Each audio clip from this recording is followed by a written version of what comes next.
The geometries that we discussed range from the simplest linear, where there are 2 total domains, to the more complicated octahedral, where there are 6 total domains. So I'm going to go through them again, unless we don't want me to. You feel pretty good about electron domain geometries? Linear, trigonal planar. Okay, we'll go through. Still checking.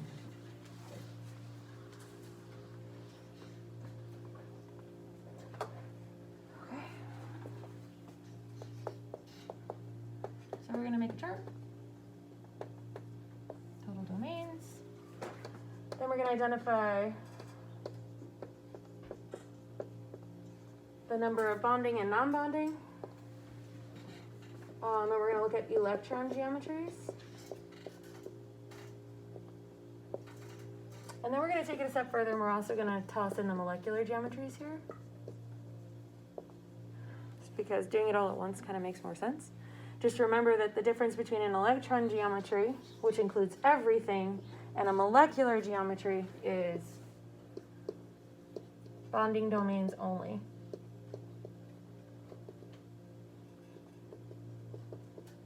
We're also going to toss in hybridization at some point because it goes along with specifically electron geometry. So if you can identify electron geometries, you can tell me the hybridization of the molecule. That's the goal. Okay? All right, so let's start with the simplest. 2 total domains, 2 bonding, 0 non-bonding. The electron geometry of this is what? Linear. 180 degrees. What's the hybridization of a linear molecule? SP. Okay, and we talked a little bit about how we got there when we were lecturing. I highly recommend you go back and kind of just briefly describe or learn again how orbital overlap results in this hybridization idea. Okay? Don't just memorize that linear is SP, understand where it comes from, right? It comes from the overlap of an s orbital and a p orbital. Specifically. The molecular geometry is also linear. This one's pretty easy. No matter how many bonding or non-bonding domains you have in a linear structure, it will always be linear. It will also always have 180 degree bond angles. Okay. Next one is 3 total domains. When all of them are bonding domains, this is a trigonal planar structure. No matter how many domains you have, no matter how many of them are bonding or non-bonding, the trigonal planar structure has what ideal geometries if everything is bonded to it?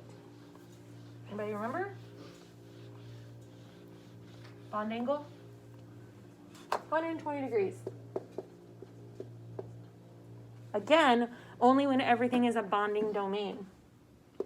From there, what's our molecular geometry if everything is a bonding domain? The exact same.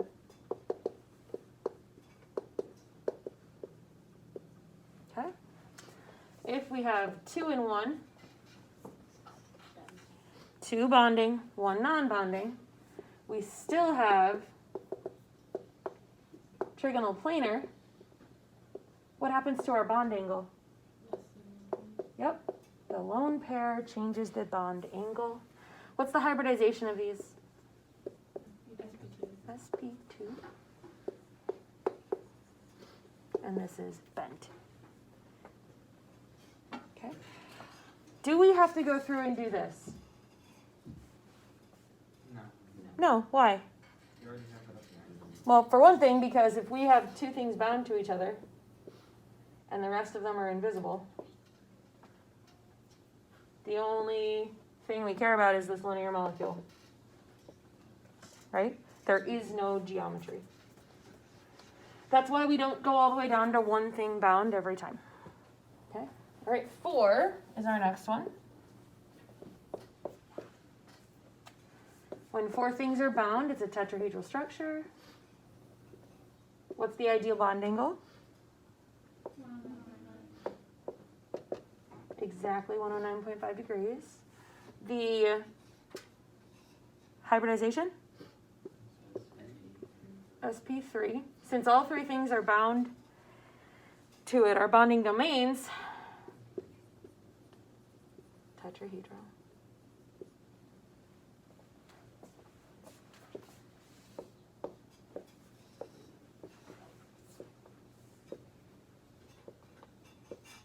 What happens to the bond angle when one thing is a lone pair? Less than. Sign comes into play. Still the same geometry, correct? Or still the same hybridization? What's the name of a tetrahedral molecule with 3 bonded, 1 non-bonded? Trigonal pyramidal. And the last tetrahedral has the same less than 109.5. Can we say anything other than less than 109.5? No, we cannot. We do not know the exact bond angle, and that exact bond angle would be impacted by a lot of different factors. Okay? What's the molecular geometry? Bent.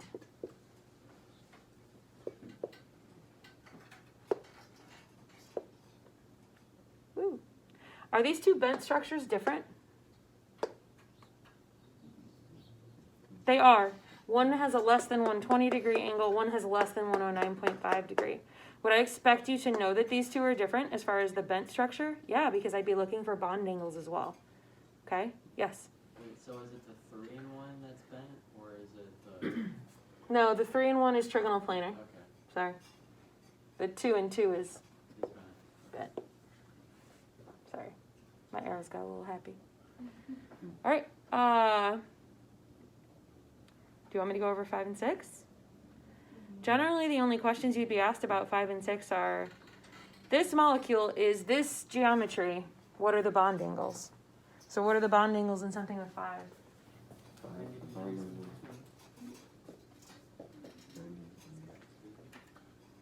90 degrees and 180 degrees, or less than, depending on where the lone pairs. With 6, they're all 90 degrees. Or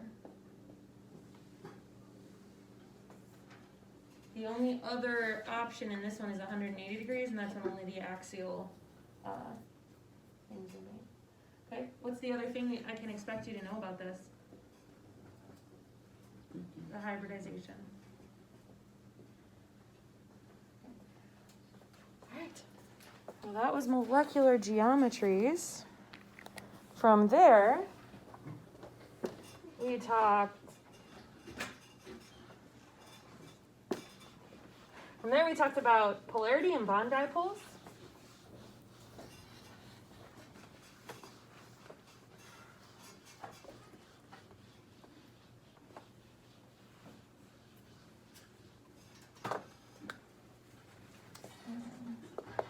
I'm going to call it topics.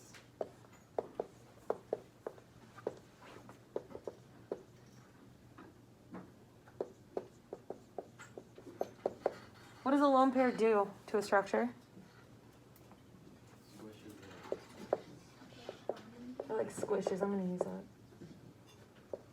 Specifically, squishes angles, right? So when we say squishes, let's make sure we recall that it means that the electrons push everything else away. This is due to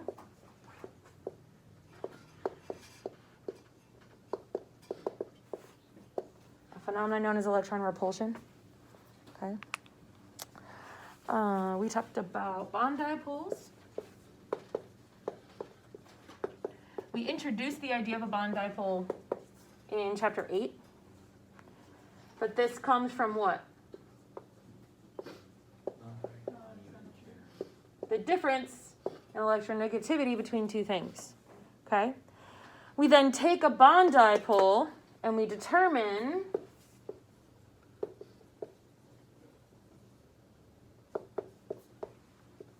molecule polarity. This is where we talked about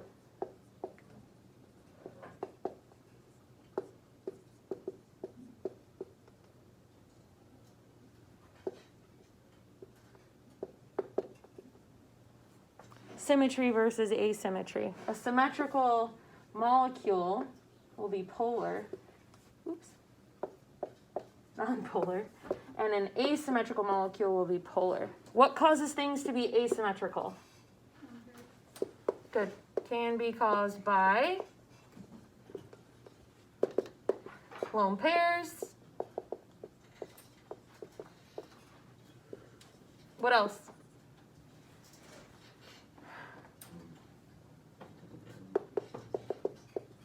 Different atoms attached to the center.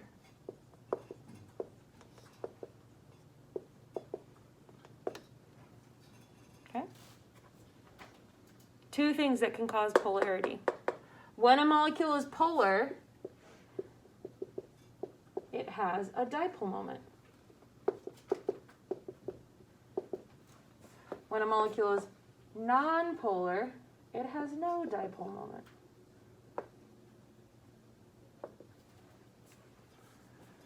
Bond dipoles are indicated by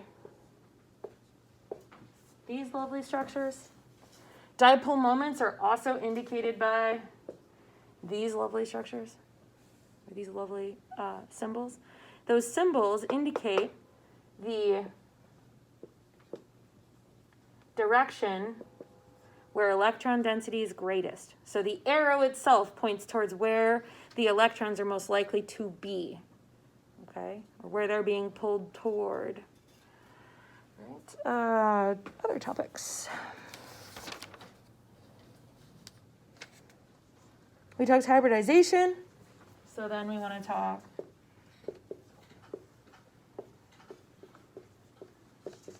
sigma and pi bonds. So a sigma bond comes from a single overlap. A lot of times we call this S overlap. Can P overlap in sigma ways? Think about your MO diagrams. Your MO diagrams that have P's on either side, what types of orbitals are there? Two types. What are the two types?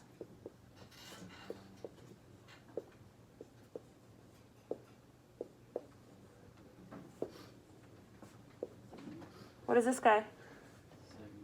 Sigma. What's this guy?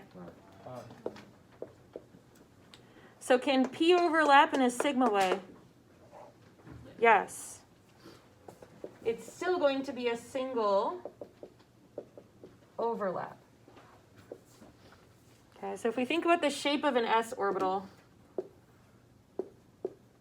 when they overlap, there's only one place where they're going to overlap, right? There's not 200 different locations, are there? Okay, when p bonds overlap, you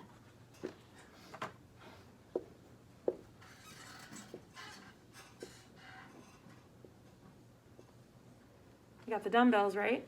When they overlap head on, this is a sigma overlap. When p bonds overlap side by side, which will happen in two ways,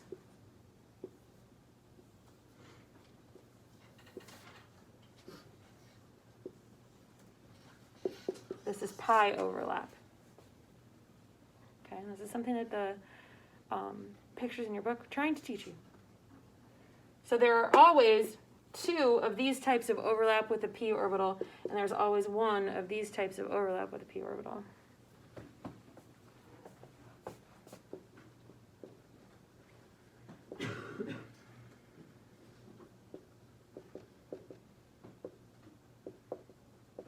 Bishop. Yep. So I came in a little late just to make sure I know what you're talking about. Sure. You said that the sigmas have one bond, so that's why there's one box and then there's two boxes for the Right, so the sigmas overlap in one location, that's why there's one. There's two different ways for two p orbitals to overlap. That's why there's two boxes. So like, pretend like this is py. Do you remember there's px, py, and pz orbitals? We talked about that in Kinda. quantum numbers way back when. Okay, px, py, pz, there's three different ways of p orbitals to exist. Px typically overlaps in a sigma fashion. Py, when you put them together, is pi, and pz is also pi overlap. So the fact that two py orbitals will overlap in a pi manner and two pz orbitals will overlap in a pi manner is why there's two boxes here. The fact that the two p orbitals will only overlap one time head-on means there's only one sigma bond. That's where that diagram comes from. So that being said, we're at molecular orbital diagrams. Woo. Can I take a picture of it? Sure. I kind of erased something, but cool. Now can I?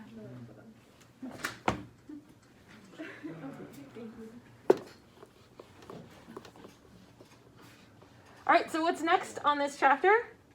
Taking sigma and pi bonds, we move into what type of diagrams? MO diagrams. So we take all of this idea of overlap and hybridization, and we get a new theory. It's called MO theory.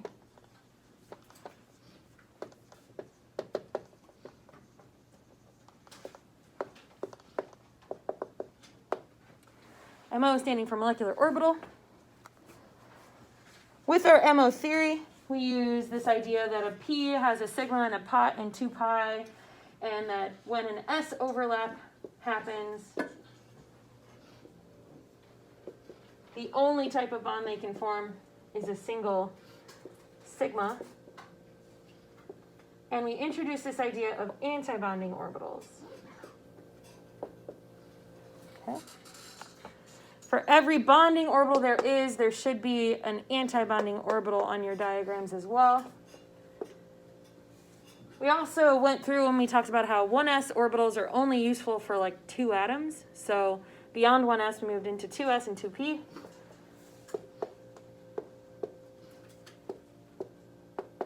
Why am I putting stuff on either side?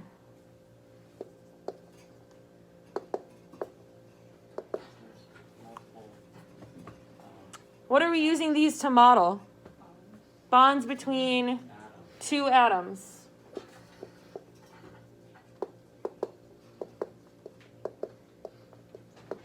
Two atoms in a molecule, right?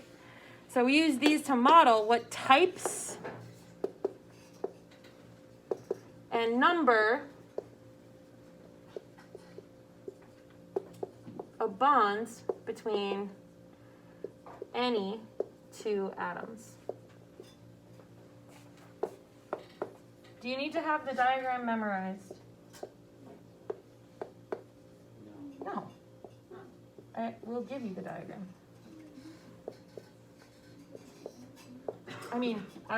I appreciate that you thought you had to do that, but Well, it's kind of ingrained in my brain. yeah, at this point you filled it in so many times that you probably know it. Well, I was wondering why you made us draw it so many times. To get used to filling it in and to getting used to how it's drawn on purpose, right? So why we fill from bottom to top involves the fact that energy increases as we move away from the nucleus of our atom, if you will. Okay? It's why whenever we say electron configurations, where do we start? We start with the stuff that's furthest or closest to the atom, right? So we start with the stuff that's lowest energy. So 1s, then 2s, then 2p, then 3s, then 3p, so on and so forth.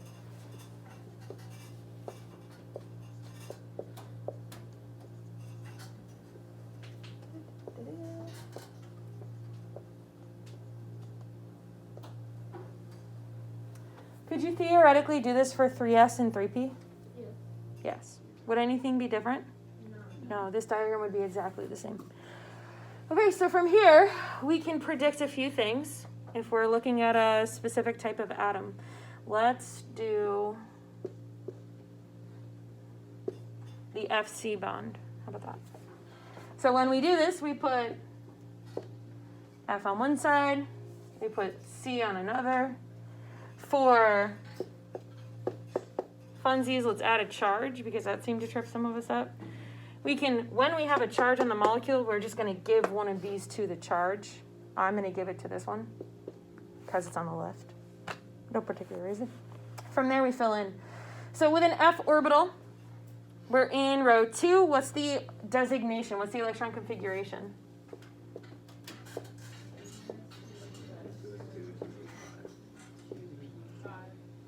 2p5, right? Since I have a plus charge, what does that mean 2p5 becomes?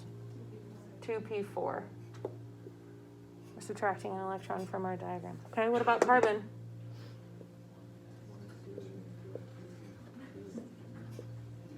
Two p2.